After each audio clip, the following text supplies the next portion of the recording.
Very good. Yes.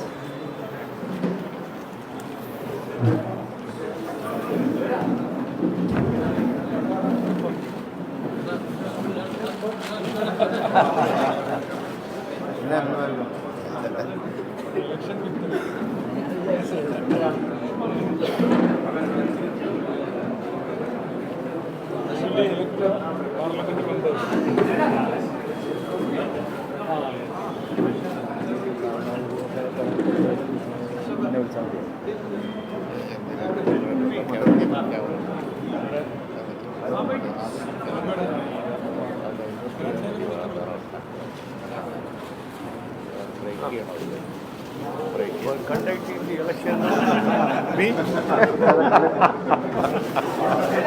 Chief campaigner. എല്ലാവർക്കും അറിയാവുന്ന പോലെ എല്ലാവർക്കും അറിയാവുന്ന പോലെ UDF ലഭിച്ച ഒരു രാജ്യസഭാ സീറ്റ് ലീഗിന് ആയിരുന്നു അലോട്ട് ചെയ്തിരുന്നത്. പാർലമെൻറ്റ് തെരഞ്ഞെടുപ്പിൻ്റെ മുമ്പേ അത് ധാരണ ആയതാണ്. അന്ന് ഞങ്ങൾ പറഞ്ഞിരുന്നു സമയമാകുമ്പോൾ സ്ഥാനാർത്ഥിയുടെ പേര് പറയാം എന്നുള്ളത്. ഇന്നിപ്പോൾ പാണക്കാട് ഹാളിൽ ഞങ്ങൾക്ക് അങ്ങനെ ഒരു കീഴ്വഴക്കമുണ്ട്. അറിവിന് വേണ്ടി പറയുന്നേ ഉള്ളൂ. സാധാരണ ഞങ്ങൾ പാണക്കാട് തങ്ങളുടെ വീട്ടിൽ വെച്ചാണ് പ്രഖ്യാപനം നടത്താറുള്ളത്, ഇങ്ങനത്തെ ഇമ്പോർട്ടൻ്റ് പ്രഖ്യാപനങ്ങളൊക്കെ. പക്ഷേ 2011 ഉമ്മൻചാണ്ടി മന്ത്രിസഭ വന്നപ്പോൾ നമ്മുടെ പ്രഖ്യാപനം ഉണ്ടായത് സെയ്ദ് മുഹമ്മദ് അലി ശിഹാബ് തങ്ങളുടെ പേരിലുള്ള ഈ പാണക്കാട് ഹാളിലാണ്. ആ കീഴ്വഴക്കനുസരിച്ച് ഇന്ന് അസംബ്ലി നടക്കുന്ന ദിവസം ടൈം ഇങ്ങനെ വന്നതുകൊണ്ടൊക്കെ തിരുവനന്തപുരത്താണ് പാണക്കാട് ഹാളിലാണ് മീറ്റിംഗ് കൂടിയത്. മീറ്റിങ്ങിൽ ഹൈപ്പവർ കമ്മിറ്റി ഉന്നത അധികാര സമിതി യോഗം ചേർന്നാണ് വിശദമായ ചർച്ച നടത്തിയത്. നിയമസഭ ചേരുന്ന സമയമായതുകൊണ്ട് നിയമസഭാ പാർട്ടിയിലെ അംഗങ്ങൾ MLA-മാരൊക്കെ വിളിച്ചു. രാജ്യസഭയിൽ സമ്മതിദാന അവകാശം രേഖപ്പെടുത്തുന്ന MLA-മാരാണ്. അപ്പോൾ എല്ലാവരും ഉണ്ട്. വളരെ സന്തോഷപൂർവ്വം ഞങ്ങൾ തീരുമാനം ഇപ്പോൾ പറയും. UDF-ൻ്റെ ചെയർമാൻ എന്നുള്ള നിലക്ക് പ്രതിപക്ഷ നേതാവിനെ, അതുപോലെ തന്നെ KPCC പ്രസിഡൻറ്റിനെ, ഘടകകക്ഷികൾ PJ ജോസഫിനെ ഒക്കെ വിളിച്ച് പറഞ്ഞു. ഇന്ന് തന്നെ 3 മണിക്ക് നോമിനേഷൻ കൊടുക്കാനാണ് നോക്കുന്നത്. അതിനിപ്പോൾ നിയമസഭാ സെക്രട്ടേറിയറ്റിൻ്റെ സൗകര്യം കൂടി നോക്കിയിട്ട് പോസിബിൾ ആണെങ്കിൽ ഇന്ന് തന്നെ നോമിനേഷൻ കൊടുക്കും. നാളെയും മറ്റന്നാളെയും സമയമുണ്ട്. ഇന്ന് കൊടുക്കാനാണ് തീരുമാനം. കൊടുക്കാൻ ഞങ്ങൾ റെഡിയായി നിൽക്കുകയാണ്. പക്ഷേ അത് നിയമസഭാ സെക്രട്ടേറിയറ്റിൻ്റെ കാര്യം കൂടി ഉള്ളതുകൊണ്ട് ഞങ്ങൾ ഒരു പക്ഷേ വല്ല തടസ്സം വന്നാൽ നാളെ ആയിരിക്കും. വേറെ പ്രോബ്ലമൊന്നുമില്ല. കാൻഡിഡേറ്റ് ആരാണ് എന്നുള്ള കാര്യം, അത് സംബന്ധിച്ചുള്ള കാര്യങ്ങളും സാധാരണ പോലെ തങ്ങളെ അധികാരപ്പെടുത്തി. തങ്ങൾ ഉന്നതാധികാര സമിതിയിൽ പേര് പറഞ്ഞിട്ടുണ്ട്, MLA-മാരുടെ യോഗത്തിലും പേര് പറഞ്ഞിട്ടുണ്ട്. നേരത്തെ പാർട്ടിയുടെ സെക്രട്ടേറിയറ്റ് യോഗം ചേർന്നിട്ട് നേരത്തെ തങ്ങളെ ചുമതലപ്പെടുത്തിയതാണ്. കോഴിക്കോട് യോഗം ചേർന്നിട്ട് കഴിഞ്ഞ ഇലക്ഷൻ കാലത്ത് തന്നെ ചുമതലപ്പെടുത്തിയാണ്. അപ്പോൾ ഇപ്പോൾ തങ്ങൾ പേര് പറയാൻ പോവുകയാണ്.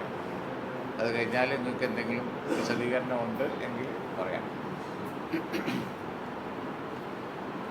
രാജ്യസഭയിലേക്ക് കേരളത്തിൽ നിന്ന് ഒഴിവ് വരുന്ന 3 സീറ്റുകൾ, അതിൽ ഒരു സീറ്റ് UDF-ന് അവകാശപ്പെട്ടതാണ്. UDF അത് മുസ്ലിം ലീഗ് മത്സരിക്കണം എന്നാണ് തീരുമാനിച്ചിട്ടുള്ളത്. അതിൻ്റെ അടിസ്ഥാനത്തിലുള്ള പ്രഖ്യാപനമാണ് ഇവിടെ നടത്താൻ പോകുന്നത്. മുസ്ലിം ലീഗിൻ്റെ സ്ഥാനാർത്ഥി ആരായിരിക്കണം എന്നുള്ളതിനെക്കുറിച്ച് മുസ്ലിം ലീഗിൻ്റെ ഉന്നത നേതാക്കളുമായിട്ടും MLA-മാരുമായി ഒക്കെ നമ്മൾ അതിൻ്റെ കൂടിയാലോചന നടത്തുകയുണ്ടായി. അപ്പോൾ എല്ലാവരും ഒറ്റക്കെട്ടായി തന്നെ ഒരു അഭിപ്രായത്തിൽ എത്തിയിട്ടുണ്ട്. അത്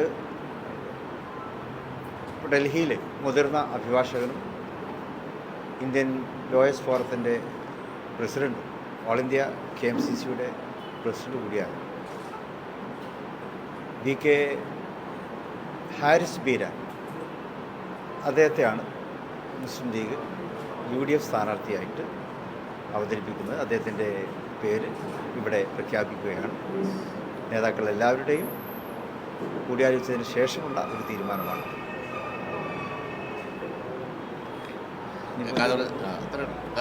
We have already announced the decision. You want to say? Okay. I have to give congratulations to Dangal and you people. അഖിലേന്ത്യാ പ്രസിഡന്റ് നേരത്തെ ഈ തീരുമാനം എടുക്കാൻ അദ്ദേഹവും ഓൾ ഇന്ത്യ കമ്മിറ്റിയുടെ പ്രസിഡന്റ് എന്നുള്ള നിലക്ക് തങ്ങളെ ചുമതലപ്പെടുത്തി എന്നാണ് പറഞ്ഞത്. In Kerala, I come to know that there are number of aspirants for this post. Not one or two, many are aspiring. Deserving. They are also deserving and they are capable also. But among the all, our Dangalji has chosen Haris Biran because he is situated in Delhi first. He is a Supreme Court lawyer and he belongs to a very great family that has sacrificed for the party and his candidate is chosen not only for the party's benefit but the UDF benefit also, for the community of the whole community of Indian Muslims also, and for establishing democracy in this country, particularly the India alliance in this country for the He is a leading Therefore, lawyer in in these matters he is very capable and therefore our Dangal has chosen the right person for the job and he will do wonderful service and he will get acclamation from all of you in the course of time. അദ്ദേഹം ദക്ഷിണ കേരളത്തിൽ നിന്നുള്ള ലീഗിനുള്ള പുതുതായിട്ട് വരാൻ പോകുന്ന ഒരു MP കൂടിയാണ്. This part of Kerala, ദക്ഷിണ കേരളത്തിലുള്ള ഒരു MP കൂടിയാണ്. സൗത്ത് കേരള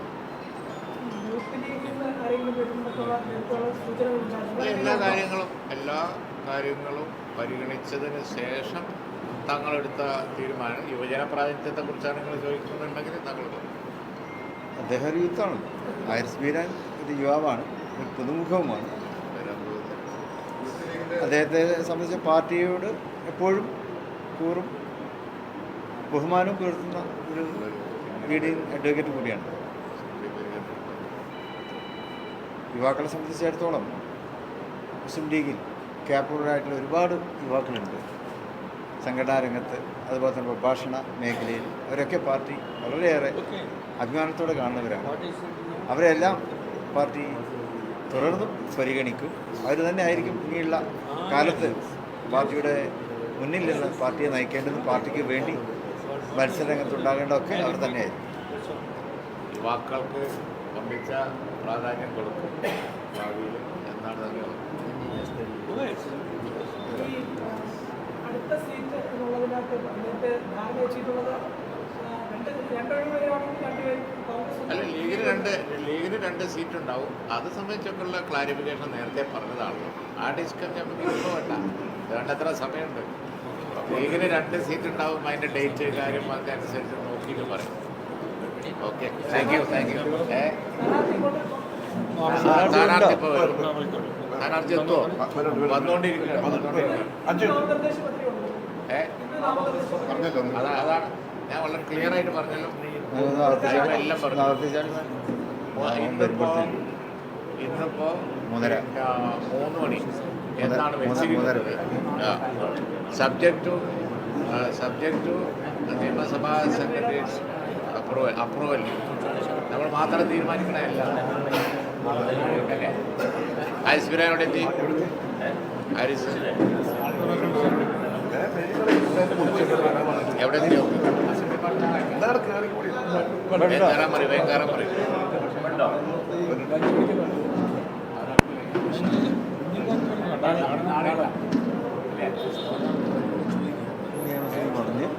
ഇന്നലെ കഴിഞ്ഞു. അടുത്ത ദിവസങ്ങളിൽ ആരൊക്കെ ചർച്ച മീറ്റിംഗ് നടത്തി വേറെ എന്തെങ്കിലും ചോദിക്കാൻ വേറെ അജിലെ ഒരു വേറെ എന്താ ചോദിക്കേണ്ടത്? ദേശീയ തലത്തിലുണ്ടായ ഇപ്പോഴത്തെ ഈ ഒരു മുന്നേറ്റം അതെത്രത്തോളം UDF കെട്ടുറപ്പിന് എത്രത്തോളം അത് ഘടിപ്പിച്ചിട്ടുണ്ട്? ദേശീയ തലത്തിൽ ഉണ്ടായ മുന്നേറ്റം ജനങ്ങൾ ഉദ്ദേശിച്ച ഫലപ്രാപ്തിയിലെത്തും, അധികാരത്തിൽ തന്നെ വരും വൈകാതെ. അങ്ങോട്ടാണ് യാത്ര. അത്രയാണ് ഇപ്പോൾ പറയുന്നത്. സ്ഥാനാർത്ഥി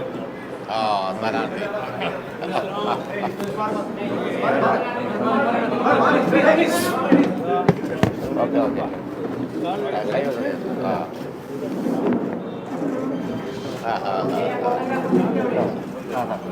കയ്യെ പൊത്തോളൂ. ഞാൻ പറയാം കയ്യെ പൊത്തോളൂ.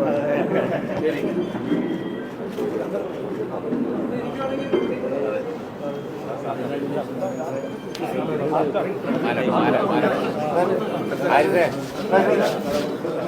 ഒന്ന്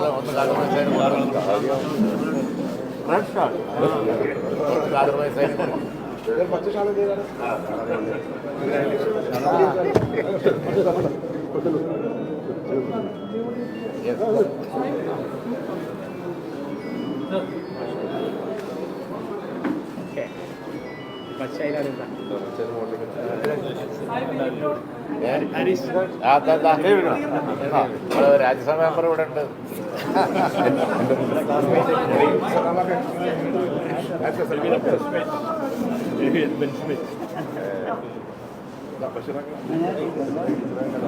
അപ്പൊ ഞാൻ ഫീസ് ഇല്ലാതെ കേസൊക്കെ നടത്തി തരും അല്ലേ?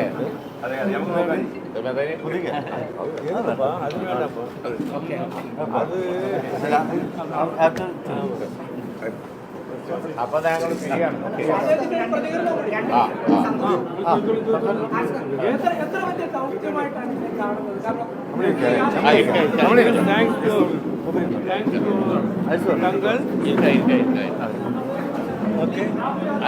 പറഞ്ഞാൽ മതി.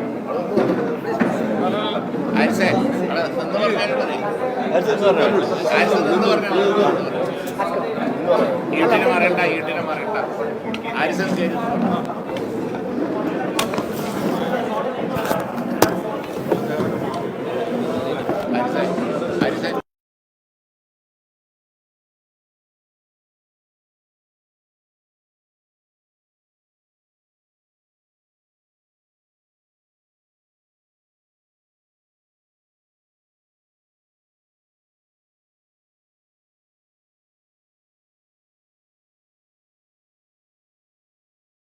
പുതിയ ഏറ്റവും പ്രധാനപ്പെട്ട ദൗത്യമാണ് ഇപ്പോൾ ഏൽപ്പിച്ചിരിക്കുന്നത്. പ്രത്യേകിച്ച് ഇന്ത്യ സഖ്യത്തിന് മുന്നേറ്റമുണ്ടായ സാഹചര്യം, NDA മൂന്നാമത് അധികാരത്തിലെത്തിയ സാഹചര്യം, എങ്ങനെയാണ് ഈ ചുമതലയെ കാണുന്നത്? ആദ്യം തന്നെ പാർട്ടിയോടും പാർട്ടി നേതൃത്വം, അതായത് ബഹുമാനപ്പെട്ട തങ്ങളും കുഞ്ഞാലിസാഹിബും ഉൾപ്പെടെയുള്ള പാർട്ടി നേതൃത്വത്തിനോടുമുള്ള എൻ്റെ നന്ദിയും കടപ്പാടും ആദ്യം തന്നെ ഞാനിവിടെ രേഖപ്പെടുത്തുകയാണ്.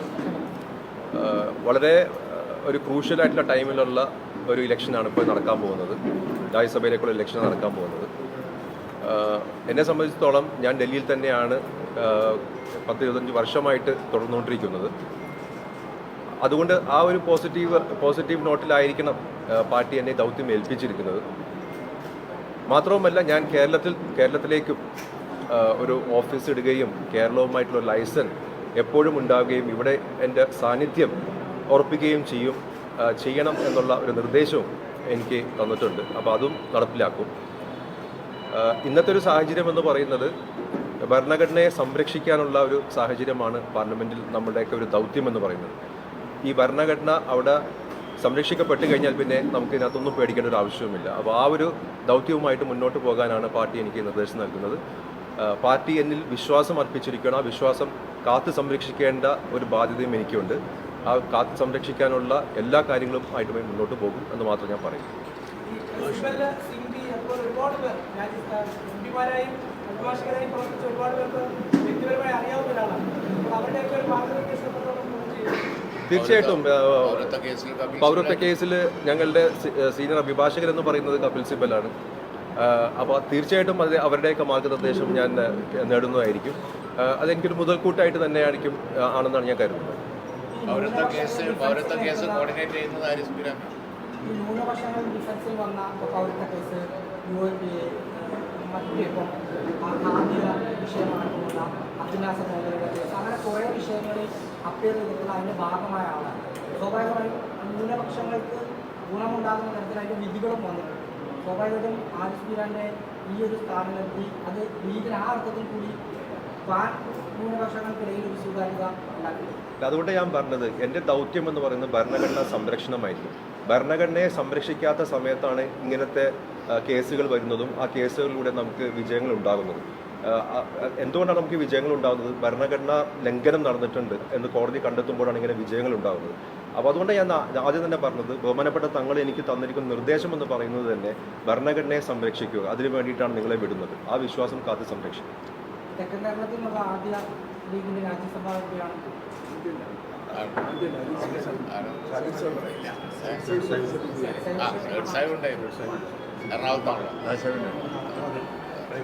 എറണാകുളത്തായിരിക്കും ഓഫീസ് എറണാകുളത്ത് നമ്മളൊരു ഓഫീസ് സെറ്റപ്പ് ചെയ്യും. എറണാകുളത്ത് ഓഫീസ് സെറ്റപ്പ് ചെയ്യുന്ന ഒരു കാര്യവുമായിട്ട് നമ്മൾ മുന്നോട്ട് പോവുകയും ചെയ്യും.